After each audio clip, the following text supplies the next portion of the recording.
Hello everyone and welcome to the channel. In this video, I will show you exactly how to resize a PDF on mobile. First, open the PDF file that you want to resize. After that, open your web browser and search for PDF compressor. Now click on pdfcompressor.com.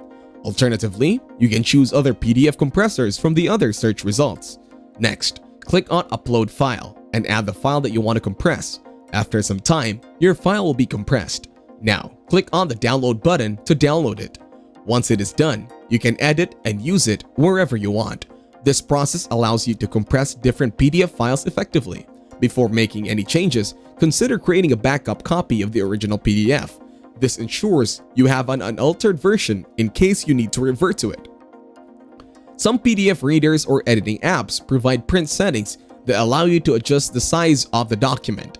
Explore these settings as they may offer additional resizing options.